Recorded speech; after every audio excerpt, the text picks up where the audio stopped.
సమరం న్యూస్ ఛానల్కు స్వాగతం. ఈనాటి ముఖ్యాంశాలు: నీళ్లపై గొడవలొద్దు, ముఖ్యమంత్రి చంద్రబాబు. వంశీకి సుప్రీం షాక్. మమ్మల్ని మాఫియా గ్యాంగులతో పోలుస్తారా?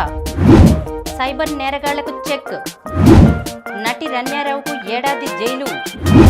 ప్రియుడితో కలిసి భర్తను హతమార్చిన భార్య. వీఎంసీకి సూపర్ స్వచ్ఛత లీగ్ అవార్డు. నేడు రేపు భారీ వర్షాలు. పిఎస్ఆర్కు ముందస్తు బెయిల్ ఇవ్వొద్దు. గుండె జబ్బుల ప్రమాదాన్ని తగ్గించడంలో సహాయపడే పుచ్చకాయ. ఈరోజు వార్తలను చూద్దాం. నీళ్లపై గొడవలొద్దు, ముఖ్యమంత్రి చంద్రబాబు. నీళ్ల విషయంలో రెండు తెలుగు రాష్ట్రాలకు ఎలాంటి గొడవలు అవసరం లేదు. ఇచ్చిపుచ్చుకునే రీతిలో వ్యవహరిద్దాం. రెండు రాష్ట్రాలు బాగుండాలి.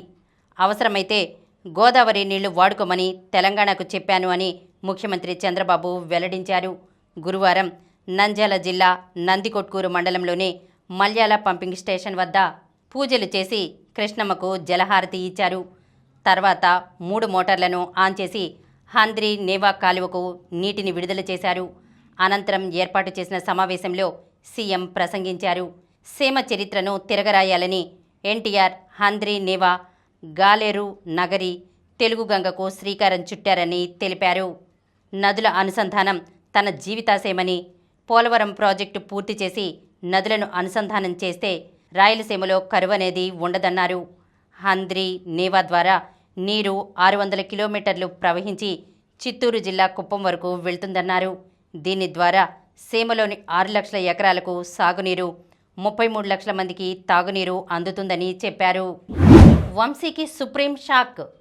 అక్రమ మైనింగ్ కేసులో వైసీపీ నేత వల్లభనేని వంశీకి సుప్రీంకోర్టులో చుక్కెదురైంది. వంశీకి ముందస్తు బెయిల్ ఇస్తూ ఏపీ హైకోర్టు న్యాయమూర్తి జస్టిస్ ఎన్ హర్నాథ్ ఇచ్చిన ఉత్తర్వులను సర్వోన్నత న్యాయస్థానం పక్కన పెట్టింది. రాష్ట్ర ప్రభుత్వ వాదనలు వినకుండానే హైకోర్టు బెయిల్ మంజూరు చేసిందనే ఏపీ ప్రభుత్వ వాదనతో ధర్మాసనం ఏకీభవించింది. మైనింగ్ కేసులో వంశీ బెయిల్ రద్దు చేయాలని కోరుతూ గత నెల 12వ తేదీన ఏపీ ప్రభుత్వం సుప్రీంకోర్టులో పిటిషన్ దాఖలు చేసింది. 195 కోట్ల రూపాయల అక్రమ మైనింగ్ వ్యవహారంలో వంశీ ప్రధాన సూత్రధారి అని పేర్కొంది. ఆ పిటిషన్ గురువారం జస్టిస్ సంజయ్ కుమార్, జస్టిస్ సతీష్ చంద్ర శర్మలతో కూడిన ద్విసభ్య ధర్మాసనం ఎదుట విచారణకు వచ్చింది. ఏపీ ప్రభుత్వం తరపున సీనియర్ న్యాయవాదులు ముకుల్ రోహతి, సిద్ధార్థ్ లోద్రా హాజరయ్యారు. ఏపీ ప్రభుత్వం చేస్తున్న ఆరోపణల్లో నిజం లేదని వంశీ తరపు న్యాయవాది వాదనలు వినిపించారు. రోహతి వాదనలు వినిపిస్తూ మైనింగ్ సహా అనేక కేసుల్లో వంశీ నిందితుడిగా ఉన్నారని, తమ వాదనలు వినకుండానే హైకోర్టు బెయిల్ మంజూరు చేసిందని ధర్మాసనం దృష్టికి తీసుకెళ్లారు.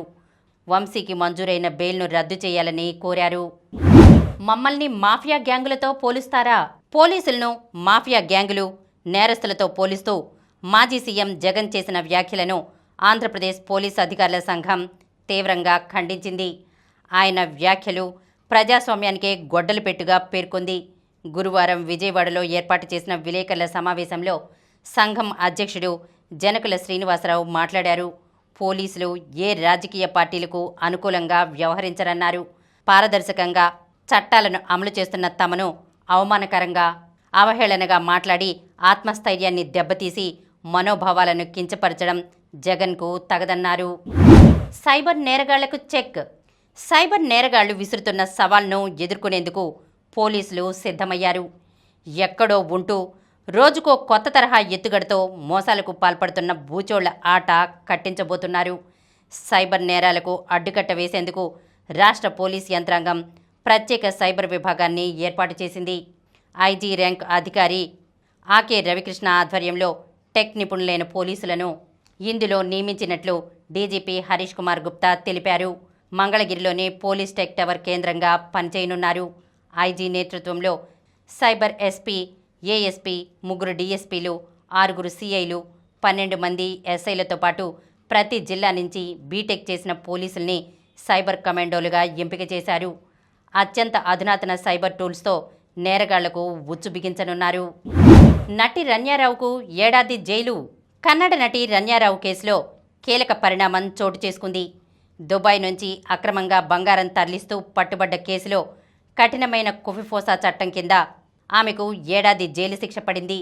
ఈ మేరకు విదేశీ మారకద్రవ్య పరిరక్షణ, స్మగ్లింగ్ కార్యకలాపాల నివారణ చట్టం అడ్వైజరీ బోర్డు ఉత్తర్వులు జారీ చేసింది. ఈ నిర్బంధ కాలంలో ఆమెకు బెయిల్ మంజూరు ఉండబోదని తాజాగా తీర్పునిచ్చింది. వీఎంసీకి సూపర్ స్వచ్ఛతా లీగ్ అవార్డు.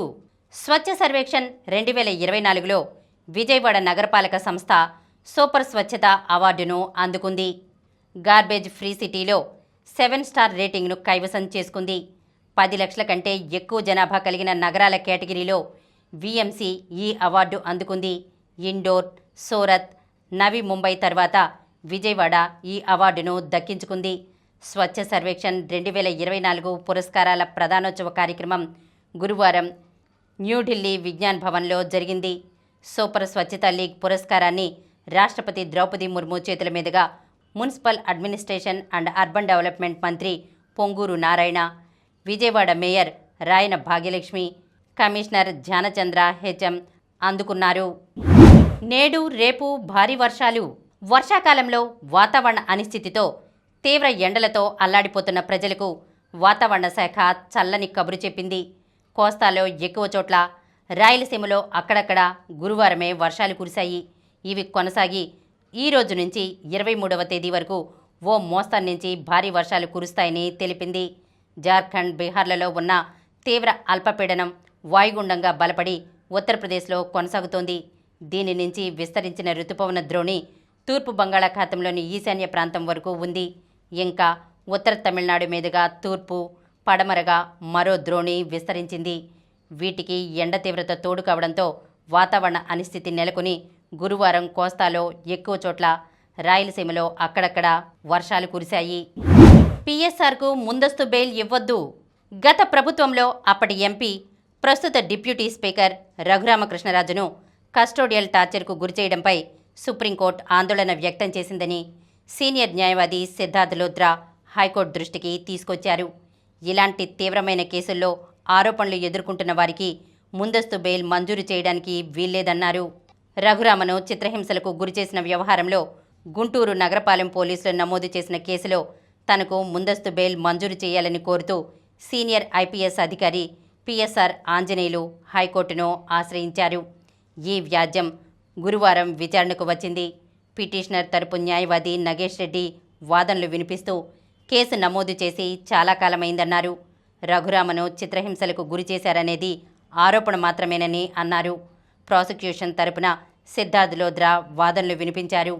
పూర్తిస్థాయి వాదనలు వినిపించేందుకు విచారణను వాయిదా వేయాలని కోరారు. ఇరువైపుల వాదనలను పరిగణలోకి తీసుకున్న హైకోర్టు సింగిల్ జడ్జ్ అనారోగ్య కారణాలతో పిటిషనర్ మధ్యంతర బెయిల్పై ఉన్నారని గుర్తు చేశారు. విచారణను 2 వారాలకు వాయిదా వేస్తున్నట్లు ప్రకటించారు. గుండె జబ్బుల ప్రమాదాన్ని తగ్గించడంలో సహాయపడే పుచ్చకాయ. పుచ్చకాయలో చాలా ఆరోగ్య ప్రయోజనాలు ఉన్నాయి. పుచ్చకాయలో 90% నీరు ఉండడంతో ఇది శరీరానికి తేమను అందిస్తుంది. వెయిట్ లాస్కు సహాయపడుతుంది. తక్కువ కేలరీలతో ఎక్కువ నీరు ఉన్న పుచ్చకాయను తినడం వల్ల ఆకలి తగ్గి బరువు తగ్గించుకోవచ్చు. పుచ్చకాయలో లైకోపిన్ వంటి యాంటీ ఆక్సిడెంట్లు ఉండడంతో ఇది ఒత్తిడిని తగ్గిస్తుంది. లైకోపిన్ గుండె జబ్బుల ప్రమాదాన్ని తగ్గించడంలో సహాయపడుతుంది. పుచ్చకాయలో ఉండే విటమిన్ ఏ, సిలు చర్మాన్ని ఆరోగ్యంగా ఉంచుతాయి. ఇది సహజ మూత్ర విసర్జకంగా పనిచేస్తుంది. మలినాలను శరీరం నుంచి తొలగించడంలో సహాయం చేస్తుంది. వేసవిలో దాహాన్ని తీర్చే ఫలంగా పుచ్చకాయ చాలా ప్రసిద్ధి. ఫైబర్ కూడా కొంత మోతాదులో ఉండడంతో జీర్ణక్రియకు సహాయపడుతుంది. పుచ్చకాయలో విటమిన్ ఏ ఉండడంతో కంటి చూపు మెరుగుపడుతుంది. పుచ్చకాయను తినడం వల్ల శరీరానికి చల్లదనం కలుగుతుంది. ఇది వేసవికాలంలో చాలా ఉపయోగకరం. ఇప్పుడు కొన్ని సంక్షిప్త వార్తలను చూద్దాం. ఇగ్నో ప్రవేశాలకు గడువు పొడిగింపు. ఇందిరాగాంధీ జాతీయ సార్వత్రిక విశ్వవిద్యాలయం జూలై 2025 సెషన్కు ఆన్లైన్లో post graduate, degree, diploma, certificate ప్రోగ్రాంకు దరఖాస్తుల స్వీకరణ జూలై 31 వరకు పొడిగించినట్లు విజయవాడ ప్రాంతీయ కేంద్రం regional director doctor K Sumalatha గురువారం ఒక ప్రకటనలో తెలిపారు. ఇరాక్లో భారీ అగ్ని ప్రమాదం, 60 మంది దుర్మరణం. ఇరాక్లో ఘోర అగ్ని ప్రమాదం చోటు చేసుకుంది. తూర్పు ఇరాక్లో ఇటీవలే ప్రారంభించిన కొత్త షాపింగ్ మాల్లో సంభవించిన అగ్ని ప్రమాదంలో 60 మందికి పైగా దుర్మరణం చెందారు. వీరిలో చిన్నారులు కూడా ఉన్నారని గురువారం అధికారులు తెలిపారు. క్రికెట్కు రసెల్ గుడ్ బై. 22న ఆసీస్తో ఆఖరి టీ20. West Indies power hitting allrounder Andre Russell తన 15 ఏళ్ల అంతర్జాతీయ కెరీర్కు వీడ్కోలు పలకనున్నారు. ఈ నెల 22న సొంత మైదానం సబీనా పార్క్లో ఆస్ట్రేలియాతో రెండో టీ20 రసెల్ కెరీర్కు చివరిది కానుంది. పొట్టి క్రికెట్లో తనకంటూ ప్రత్యేక గుర్తింపు తెచ్చుకున్న రసెల్ 2012, 2016 టీ20 వరల్డ్ కప్లు నెగ్గిన వెస్టిండీస్ జట్టులో సభ్యుడిగా ఉన్నాడు. కార్ల్సన్కు Praggnanandhaa shock. Freestyle grand slam chess టూర్లో భారత గ్రాండ్ మాస్టర్ ప్రజ్ఞానంద ఇచ్చిన షాక్తో వరల్డ్ నెంబర్ 1 మ్యాగ్నస్ కార్ల్సన్ ఏకంగా టైటిల్ రేస్ నుంచే అవుట్ అయ్యాడు. అయితే రెండో స్థానంలో నిలిచిన ప్రజ్ఞానంద క్వార్టర్స్కు దూసుకెళ్లగా 9 నుంచి 16 స్థానాల కోసం కార్ల్సన్ పోటీ పడనున్నాడు. అర్జున్ జోడీ సంచలనం. స్విస్ ఓపెన్లో భారత టెన్నిస్ డబుల్స్ జోడీ అర్జున్ ఖాదీ, విజయ్ సుందర్ ప్రశాంత్ సంచలన విజయంతో సెమీస్కు దూసుకెళ్లింది. స్విట్జర్లాండ్లో జరుగుతున్న టోర్నీలో పురుషుల డబుల్స్ క్వార్టర్స్లో అర్జున్ ప్రశాంత్ ద్వయం 6-3, 7-6తో రెండో సీడ్ జాకబ్ షినైటర్, మార్క్ వాల్నర్ను ఓడించింది. మరిన్ని వార్తా విశేషాలతో రేపటి సమరం న్యూస్ ఛానల్లో మళ్ళీ కలుద్దాం.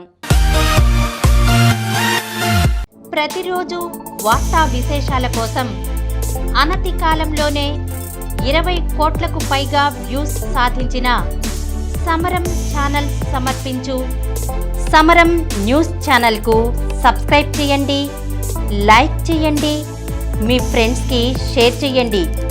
అలాగే ప్రక్కనున్న గంట సింబల్ని ప్రెస్ చేయడం మర్చిపోకండి.